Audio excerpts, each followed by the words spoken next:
Blog Talk Radio. Hi, it's Sandy Weiner, and I am the host of Last First Date Radio and the founder of lastfirstdate.com. And I am excited today to bring you Amy Baglan. She's the founder and the CEO of MeetMindful. And we're going to be discussing how to date and have relationships that are meaningful, mindful, thoughtful, all the good, juicy stuff. And I'm going to bring her on in just a moment. And I just want to say that if you are one of those women who think that love comes to those who are lucky, it's really not true. Luck has very little to do with it. And in my 10 years as a life and a dating coach, what I know for sure is that if you identify and heal the unhealthy patterns from your past, and you honor and value all the parts of you, especially the parts that people told you were too much or not enough, you're going to begin to transform your life and your love life and become the woman of value who attracts in toe-curling epic love. And every week I bring you a tip on how to be a woman of value. And this week's tip is step number 29 in my 30-step process.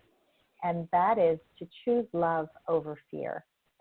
We tend to operate out of fear so much in our lives. And instead of choosing fear as a way to look at things like, oh my God, I'm afraid to go on that date because he might reject me, or I have a pimple, or I'm too old, I want you to really think about loving yourself first and thinking about, I hope I like him instead of I hope he chooses me. I had a client who was really operating out of fear in so much of her life because of her really difficult upbringing. And I had her go through an exercise, and I'm going to share it with you in hope that if you would like to start living from love and not fear, that maybe you would want to adapt it. So throughout her day, from the very early morning through the night, I wanted her to think about every decision that she made and decide it from a place of love. So for example, you're having breakfast and you choose to eat a healthy breakfast. So you're not eating that healthy breakfast from fear of getting fat. You're eating the healthy breakfast out of love for your body, out of love for yourself. So just think about those decisions and choices that we make throughout the day and make them from love and not fear.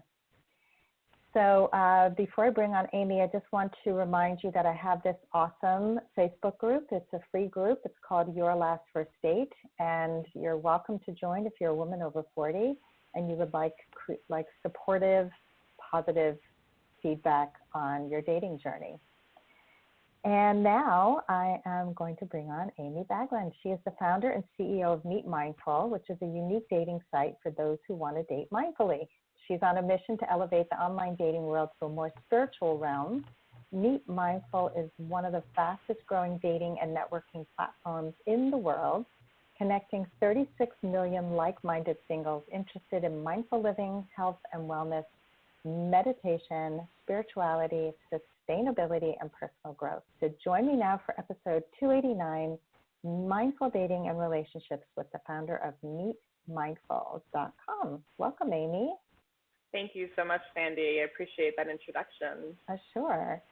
So I was so excited when MeetMindful came to be because I was getting tired of the online dating world as being sort of superficial, and the complaint that I hear so much is that men are only interested in sex, and, you know, we have these superficial relationships. So first, tell us why you started MeetMindful. I have a feeling it might be a little bit about this. Yeah, I was just going to, the first thought that came to mind when you said that was me too. I was frustrated too. My story, my brief story is that I've been in startups and tech startups for ever since I was in college years ago. And I ended up working in New York City and was on the ground floor of a tech startup that was just booming. And I learned a lot and saw the power of technology and scaling a business that was, that helped consumers live better lives. And at some point in my journey in living in New York, about in my mid-20s, I started going down and exploring my own path of personal growth and development. And and living more mindfully. And for me, that entry point was through yoga and meditation. And it just completely transformed my life. To the point where I decided I wanted to dedicate not only my personal time and practice towards this, but actually make it my career at some point. And I ended up quitting my job and selling all my stuff and buying a one-way ticket to India. And this was around the time that Eat, Pray, Love came out. So yes, I had my own little version of that. And I traveled for a year all around Southeast Asia and studied with masters of yoga and meditation and energy work, and Thai yoga massage was a big practice of mine. A lot of authentic relating and partner yoga work, and just started really seeing the power of these practices, not only from a theoretical level, but actually seeing in practice day by day. And every community that I would tap into in my travels, because my MO is kind of to go to one city and stay there for a while, or one village and stay there for a month or longer.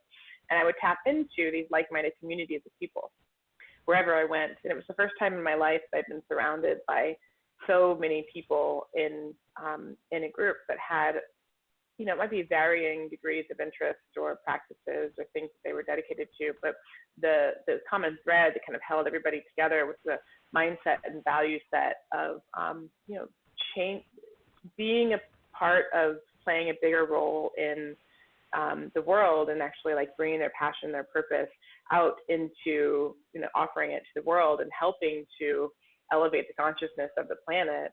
And mindfulness was a big part of that. Mindful, whether it was mindful meditation, or a lot of people wove that into their relating practices with couples work, or partner yoga is another great example of that. And I was really inspired by the power of like-minded community. I ended up moving to Denver 6 years ago, and when I moved here, I was single, and I was on the dating sites at the time that Tinder and all the apps were either didn't exist or were just getting started. So I remember I was on, OkCupid and Match.com, and just really lackluster experiences. And the problem I found over and over was that I wanted to find people who were similar to the mindset and value set that I'd encountered back in New York and in my travels. And I had a really hard time searching for that. And I found just so much like crap that I didn't want to surround myself with. And it was really like dragging me down energetically and emotionally. And so that was one experience, firsthand experience. And then I ended up having this idea of starting a events company called Yoga Dates, and we did yoga events for singles. And this was within 1 month of moving here.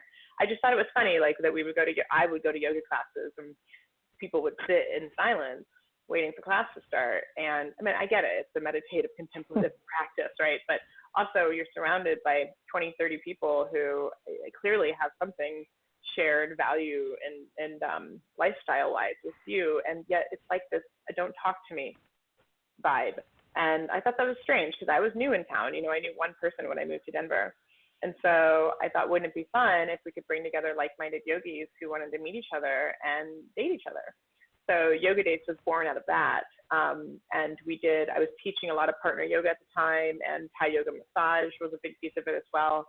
And so we would do partner yoga speed dating, and vinyasa and vina was another fun format we used to run. I would partner with brands like Gaia, and we would do a community movie night or do like a girls' night out where it wasn't always dating focused, but we would bring together like-minded community. And so through that experience of seeing people come to these events that would sell out, every month, and getting the feedback that I got from my customers about how hard their online dating experiences were, they had the same experience as I did, sometimes much, much more, and much sadder. And I just felt this call to do something about it. And it's a huge market. It's a huge set of people, and it's only growing bigger and faster nowadays. And it didn't seem right that there was no place to go for this crowd. for my crowd, for my tribe. And so it was kind of my past experience in the tech space, and then my personal experience in online dating when I had moved here, and then the dating event company, Yoga Dates, that kind of led the culmination of starting MeetMindful about 4 years ago, was when I started working on it. That's a great story.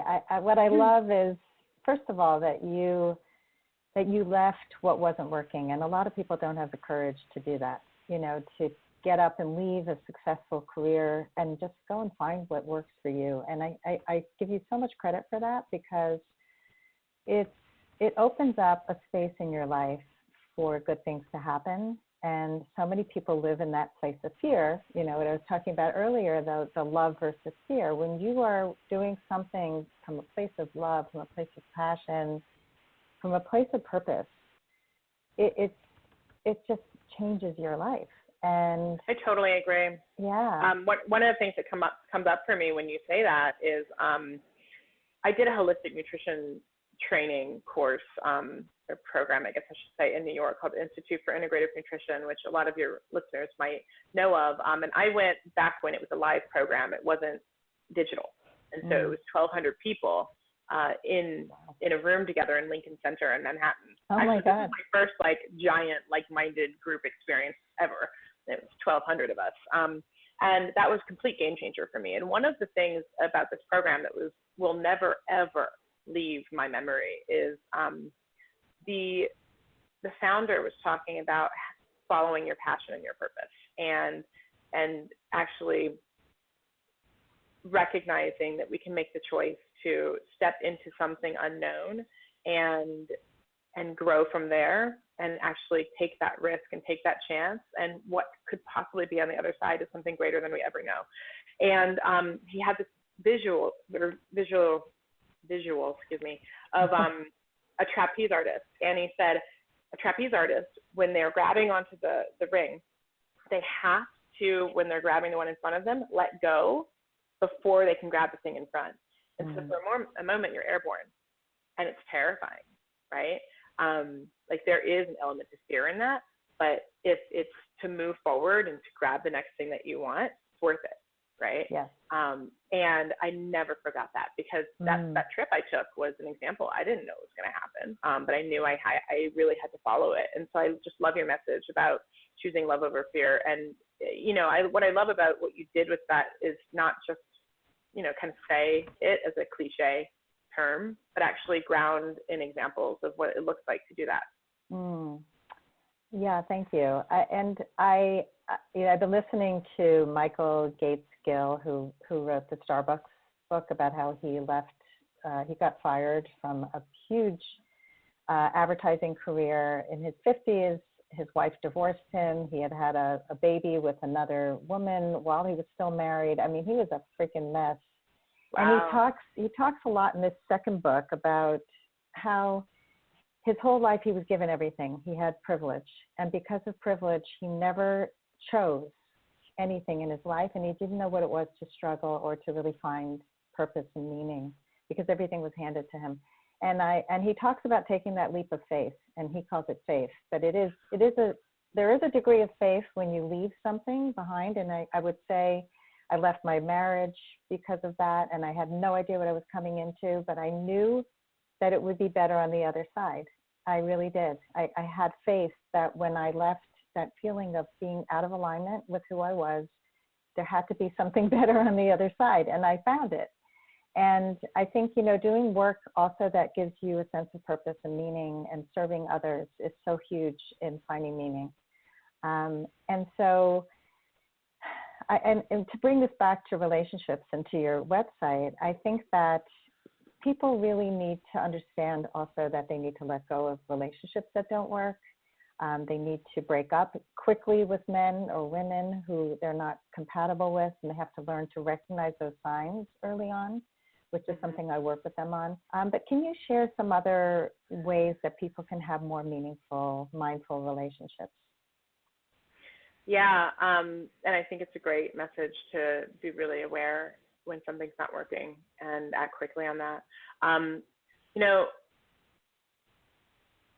one of the things that we practice here in my company, and it's not just, mindful dating, right? But this is perfect for dating and relationships as well, is conscious leadership work, and from the Conscious Leadership Organization. And one of the biggest things that I like to focus on with all the relationships in my life, and especially with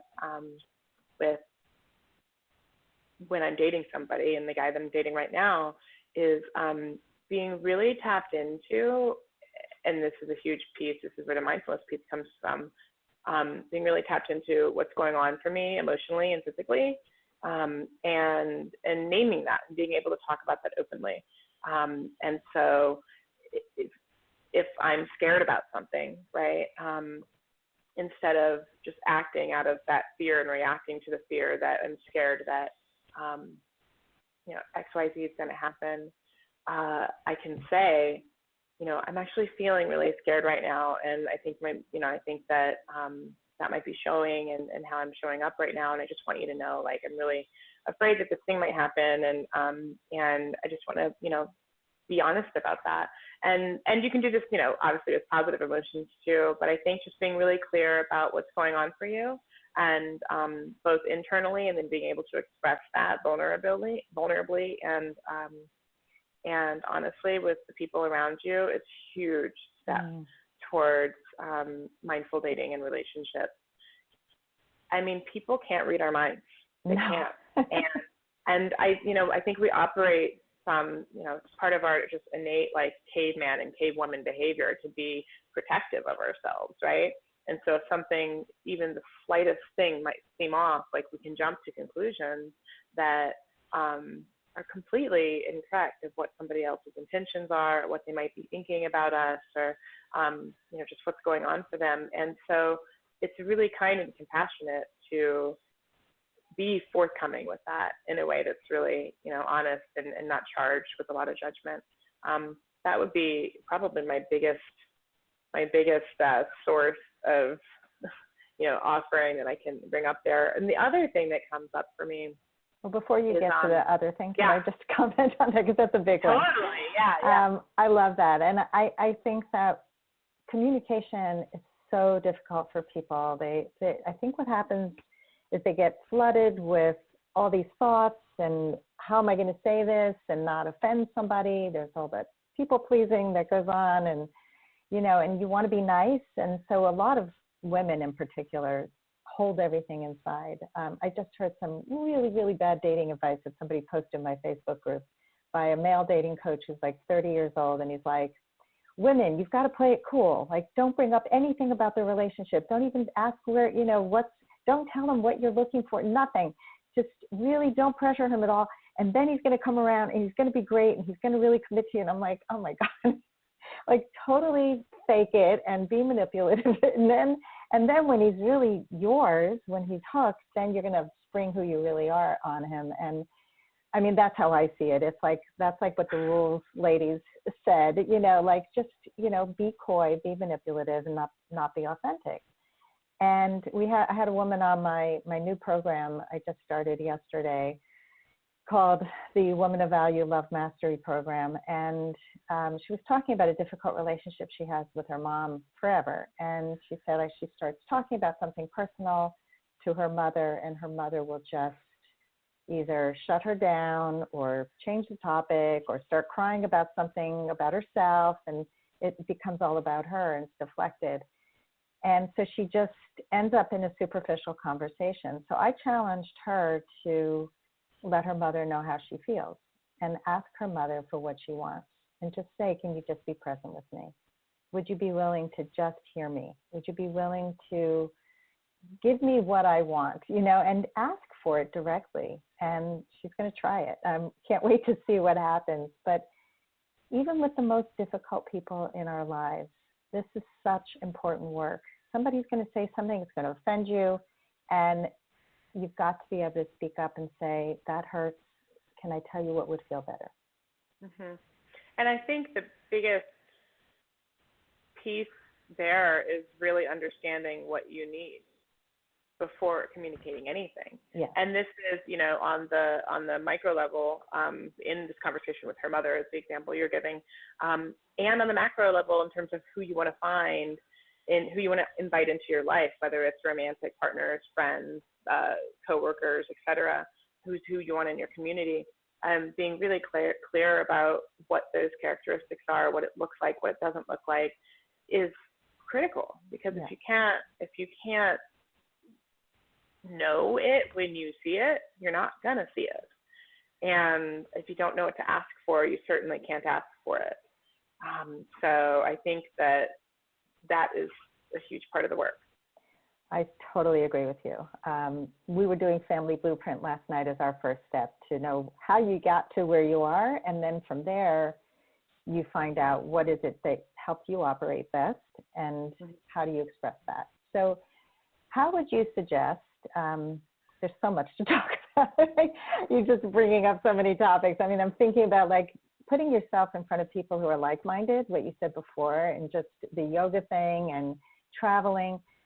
It is so essential to be in front of people who are like you. And so many people don't know where to find those people. So you created this fabulous website for people dating who want to date more mindfully. And I'm just wondering how you help people to get clarity about their must-haves. Do you have any exercises for that?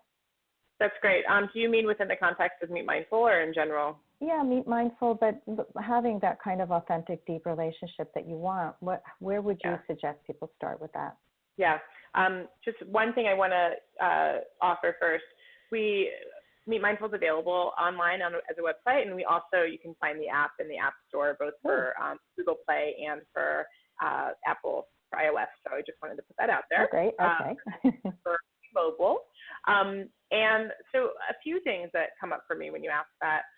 First, I feel extremely strongly that in the culture that we now find ourselves in with dating apps, that there's a tiny box to like write an open-ended small paragraph about yourself. And I don't know about you, but I certainly have a lot more to say about myself than a small open-ended box with no prompts. And I think it's teaching us to be so surface and not reveal things that are important to reveal about who we are and what it is that we're looking for and what it is that we desire in a partner and in our life.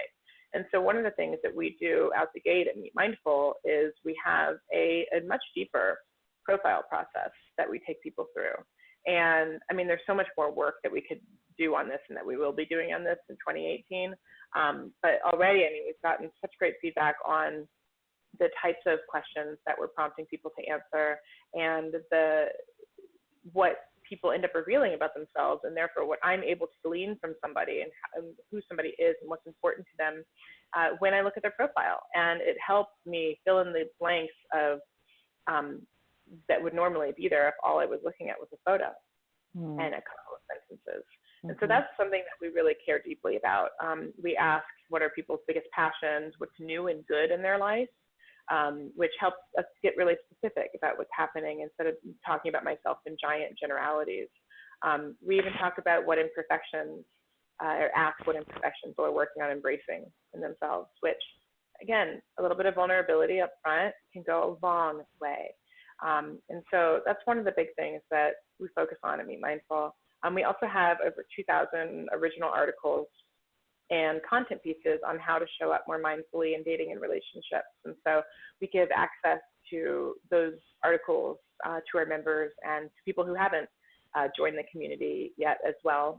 So for those who are interested, you can go on meetmindful.com and look for the articles in the footer of the webpage. And those articles have a lot of great practices for example, clearing your slate for love, and which I imagine you do some similar work around, and then getting really clear on what it is that you want and following some steps to not only record that, but then how to call it into your life. And one of my favorite mentors and friends that I've made through this journey is Ariel Ford. I don't know if you know Ariel, and her soulmate manifestation process, the Soulmate Secret. That's a big favorite of mine, and I actually did it last year, and I think it worked. So check back with me later on that one. But okay. It's amazing what has happened in the time frame that since I did the last module of that course. And getting clear on what I want and what it looks like was a huge part of what I think propelled me to be able to date in a way that is much more discerning, and it's less focused on how many dates can I rack up, how many matches can I rack up, like basically how can I feed my ego, right?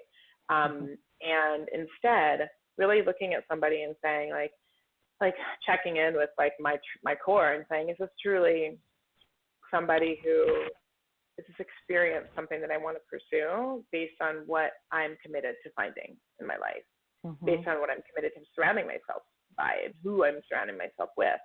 And it becomes such a almost easy barometer, but first you have to create it. Yes, yeah, totally. Ariel's been on my show. She's wonderful, and I wholeheartedly agree that you have to get stronger on the inside before you can soften on the outside. So I have a TED Talk that's about living my life as a Tootsie Pop, and basically it was that every time I had heartbreak, I would get harder and tougher on the outside, and I didn't have a strong inside, so I didn't really understand the lessons I was learning through the breakups, through the love interests, and it led me to make a poor choice in my husband, who I stayed with for 23 years. And so the process of really refining what was important to me on the inside, of really knowing without a doubt that these are values that I live by, that nobody can cross this line. And when you know that and you can set those boundaries, then you have that net to fall in. You're not opening up with this vulnerability without anything protecting you at all. You know, I think people misunderstand vulnerability, wide open thing that you just soften, and you can't just do that. So I really believe that it's an inside out job. You have to really get that Heath bar, which is strong on the inside and soft on the outside, approach to dating and love. And that's how you attract in somebody who's going to be more like you. And it's not about your ego. It's really about your heart and your soul. And, and it's not about a million dates. You know, that's how people get burnt out. They just don't want to date anymore. So, I mean, absolutely. And a lot of people are looking for things that have to do with their childhood fears, so I'm afraid I'll be alone the rest of my life, or I'm afraid I won't have money because our family didn't have money, so I only can date somebody who's in the C-suite, and I can only date somebody, and it's all external things that give them what they think their values are. So doing that refinement work is so critical to finding love. Yeah, and there's one other thing that came that I'd love to bring up there that I found, well, two things very quickly. Okay. I love that you're urging people to work on being softer and thereby more vulnerable. And what I think is really fun is it might be scary the first few times, but what I notice in that is the more we take that leap and the more we act in more vulnerable, softer ways that weren't part of our, it wasn't habitual before. It can become habitual because there's a lot of rewards at the end of that. Every time I do that, I notice that I get something back that I didn't expect, and it was, so worth it. And it becomes a fun game. Like, okay, if I can really open up in this way, what outcome could come from this? And I think especially like with dating a new partner, I think that you both can surprise yourself in what happens on the other side of that vulnerability. That's one thing. And the second thing is I just recently did this, and so it's top of mind for me, but in terms of clearing the slate for love and really cleaning up old messes, I had two exes that both still carried a good degree of negative charge in me. And I was triggered by it. And as much as, I thought I had closed those chapters, there was still some stuff there. And I really wanted to, as I started dating this new man recently, I really wanted to clean those things up because I just intuitively knew that they had to be cleaned up. And because I want to be able to look both of those people in the eye if I ever run into them again, which I will and already have, and see them only with happiness and compassion and well wishes. I don't want anything else to be there energetically. And it was a beautiful thing to have both of those clearing conversations and cleaning any lost stuff or any remaining stuff up. So I just, that's something I feel really strongly about, especially right now because it just kind of happened. But for those who are listening, if that resonates, I'm sure that you have some more thoughts that you can share on that. Yeah. So you actually talked to these men and cleared. I did. I went out to dinner with my recent ex from like a year and some change ago. We lived together. I mean, we were gonna I've never been married, but we were gonna do all that. That was it. And then it wasn't. We had dinner and it was beautiful, beautiful thing. And then there was another person who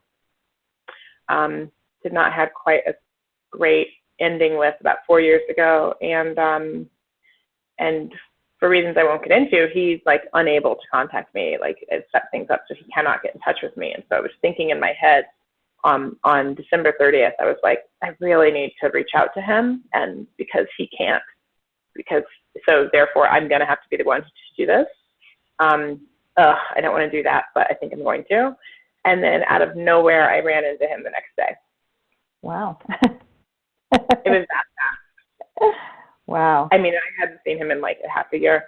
So it's just amazing how, intentions can speed things up. Yeah, absolutely. And I think, I love what you said about clearing. Something that I did when I finally got divorced was I wasn't angry anymore. And that's how I knew, because there were many times that I wanted to leave and I was so angry and so afraid and so many other emotions that were not good emotions. And not that some emotions are better than other emotions, but when you're ready to leave a relationship and you can be at peace and you can say, you know what, I'm just done. And I know this is better for both of us. And, it's that conscious uncoupling that they talk about. There's just, leave with appreciation, leave with gratitude. There's so much that you gained from the relationship. One of the articles I wrote for Mind Body Green was a thank you letter I wrote to my ex that I didn't send and didn't share with him, but it was just on Mind Body Green. Yeah, just a little private place. I've actually written for MeetMindful also. Oh, great. Yeah. I noticed that I had an article published on there a while back. So yeah, this is such good stuff, and I know you have a meeting, so I'm going to let you go, but I will share in the show notes a link to MeetMindful and how people can find it and find the app, and anything else you want to share before you go. I would just urge people, if they don't feel like they have full clarity in what it is that they're looking for, prioritize doing that. I think it makes all the difference. Yeah, and thank you for having me. It was really lovely to be able to talk to you, and I wish you all the best. Oh, thank you. You too. Thank you so much.